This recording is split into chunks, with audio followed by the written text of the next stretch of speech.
録画始めました。はい、始まりました。今回は初めての試みで副音声をしてみようと思います。僕、ずんだもんがイラストレーターの名が代理を務めるのだ。そして私、メタンが音楽を担当したボルタン代理になります。とりあえず乾杯しましょうか。そうですね。乾杯。乾杯。それでどうしましょうか。とりあえず曲の第一印象とか。第一印象はそりゃ可愛いって感じでしたよ。こういうのしてそうって感じの青春が確かにそこにあってキラキラだなって感じでした。中学生男子の曲って伝えてましたもんね。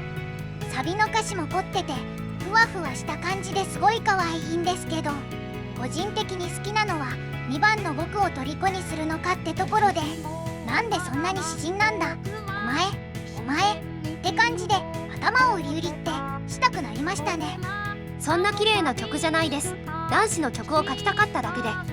少年心を持ったボルタンさんがいましたね。まあ男子が考えることってね。でも少なくても私より恋心というか新鮮な心を持ってるなって感じはしました。毎回そうなんですけど、来た曲を聴いてなんでこの人はこんな女の子なんですかってなるんですよ。恋愛漫画とか好きだからでしょうか。全然良いと思います。自分の恋愛は全然なんですけどね。王子様とかいるかもしれないじゃないですか。私なんか心におじさんしかいませんから。いやいや、いつも素敵なイラストで本当に助かってます。ちなみに今回のポイントって何ですか？そうですね、毎回可愛い女の子を描かせてもらうんですけど、これに関しては目線は視聴者というより曲の男の子で、だからいやらしい頼み方をするなと思ってたんですよね。いやらしいですか？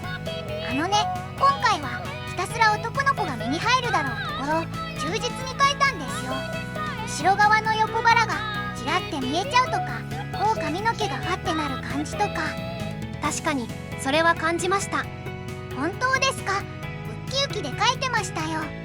心の中の定年退職間際のおじさんが男の子はこれが好きって言ってました。おじさんですか？実際どこまで描くか悩みましたもん。パンツまで描いたらこの人見せちゃうんじゃないかって。いやいや、中まで書いてなかったじゃないですか。だから違う意味で見えちゃいけないものが見えちゃいそうで、動き方も少し考えました。個人的にはちょうど良い感じで動かしてもらえたなって思ってました。あれ、風の当たり方を考えて、この時は太ももにスカートが張り付くとかいろいろ考えて作ってますからね。そこまでいくともうこだわりですよね。いかに男の子が下心を持っているかっていう。それ言っちゃいますか？この動画見てる人もそうなんですけど、このイラストの目線は男の子なんで、もうそこを見たら負けってところありますからね。そろそろこの曲の制作秘話でも話しましょうか。いいですね、気になります。確か風が吹いているのを見て書こうと思って歌詞を書き起こしたんですよ。ふむふむ。さっき話したように良いものではないんですが、なんか不思議とこんな綺麗な曲になっちゃいまして。これがボルタンマジックですか？マジックって言い過ぎですが、今回は具体的イメージが本当になくて伴奏から作ったんですけど、今回は A メロをスタンダード、 B メロをアダルティ、サビをドラマチックな感じに構成したんです。もう雰囲気がドラマですもん。言い過ぎ。本当にそうですよ。話を戻しますと、 B メロってジャズ特有の展開になっていて、ベースに特徴をつけて大人な感じを出してるんですよ。それでサビなんですけど、ここはコード進行を考えた後にベースをずらしてるんですよ。ずらすというのは？和音って一般的に使われる音からずらすといろんな効果があるんですよ。その効果を使ってベースが上がってく感じにして舞い上がる感じを表現してたりするんです。おしゃれ。音楽全然わからないですけど、コード進行に意味があるって聞いてね。しかも目の前で弾いてくれるんですよ。それでちゃんとね、使い分けてるのを見ると巧みだなって弾いててニコニコしちゃいますね。まあ仕事でやってますから。それで言うと長さんも通話しながらサクッとこの子書いてくれたんですよね。そうそう。これが送られてきて名前をすぐつけたんですよ。そうなんです。この子はふうかちゃんと言います。よろしくお願いします。フルネームは花染風花で、異様に気に入っちゃってアンサーソングも作ってるんですよ。あの曲もかわいい。この子をキーホルダーにしても良いかもしれませんね。足元とか気になるんですよ。見えぬものを見ようとしてますね。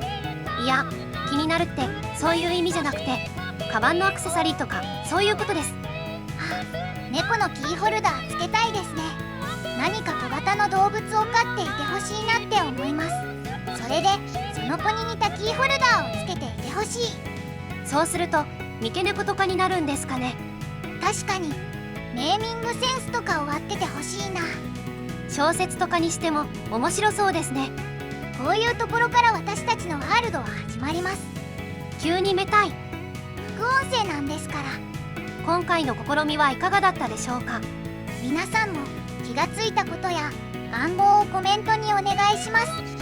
副音声のご清聴ありがとうございました。